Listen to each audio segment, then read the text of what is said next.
السلام علیکم ورحمۃ اللہ وبرکاتہ۔ قربانی کرنا سنت ہے اور قرض ادا کرنا فرض ہے۔ تو اگر کسی شخص نے قرض لیا ہوا ہے اور اس کو یہ اندیشہ ہو کہ اگر وہ قربانی کرے گا تو اس کا قرض لیٹ ہو جائے گا، تو اس کو چاہیے کہ وہ قربانی نہ کرے اور اپنے قرض کو ادا کرے۔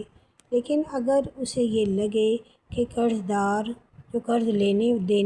جس کو قرض آپ نے واپس کرنا ہے، جو مالک ہے، اگر وہ آپ کو وقت دے دیتا ہے تو پھر آپ پہلے قربانی کر لیں اور پھر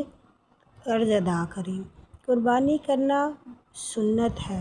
اس کا بہت زیادہ اجر ہے۔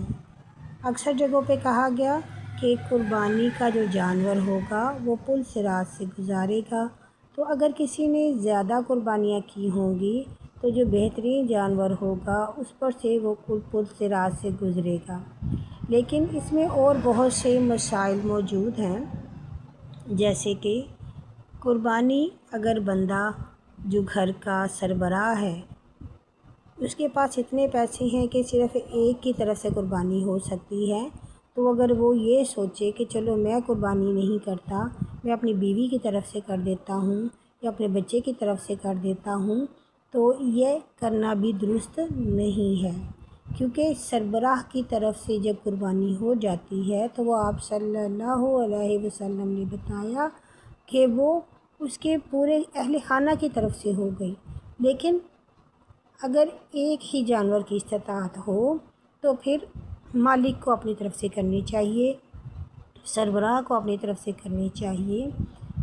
اگر اس کے پاس اتنے وسائل موجود ہیں کہ وہ اپنی طرف سے بھی قربانی کر سکتا ہے، اپنے بچوں کی طرف سے بھی کر سکتا ہے اور اپنی بیوی کی طرف سے بھی کر سکتا ہے، حصے ڈال سکتا ہے، یا ایک بڑا جانور لے آیا اس میں 7 حصوں کی نیت کر لی، تو ایسا کرنا بھی درست ہے۔ عقیقے کا گوشت جو ہے، عقیقے کا حصہ بھی قربانی کے جانور میں ڈالا جا سکتا ہے، کیونکہ یہ بھی اللہ میں جانور قربان کرنے کی نیت ہے اور قربانی بھی اللہ کی راہ میں دینے کی نیت ہوتی ہے۔ تو عقیقے کی نیت سے قربانی کے جانور میں حصہ شامل کر سکتے ہیں،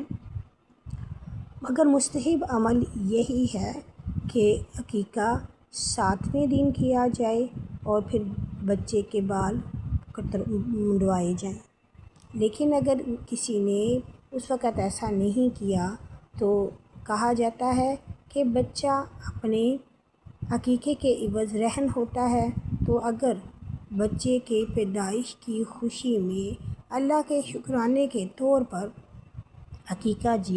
دے دیا جائے تو وہ بہت اچھا ہوتا ہے، تو وہ عمل مستحب ہے۔ لیکن اگر کوئی ایسے کرنا چاہے تو تب بھی درست ہے۔ قربانی کرنا بہت اچھا عمل ہے، اس کا بہت زیادہ اجر ہے، اس کو کرنا چاہیے۔ اگر کوئی شخص ان 3 دنوں میں اس کے پاس پیسے موجود ہیں تو اس کی اپنی تمام مہینے کی ضروریات، تمام اخراجات نکالنے کے بعد تو اسے ضرور قربانی کرنی چاہیے۔ لیکن اگر کسی کے پاس پورے سال میں تو پیسے موجود تھے لیکن ان 3 دنوں میں کسی بھی وجہ سے کوئی بھی ناگہانی آفت کی وجہ سے اس کے پاس پیسے نہیں رہے، تو پھر اگر وہ قربانی نہیں بھی کرے گا تو وہ گناہ گار نہیں ہوگا۔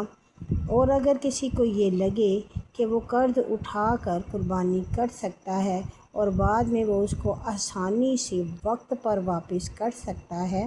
تو اسے چاہیے کہ پھر وہ قربانی ضرور کرے۔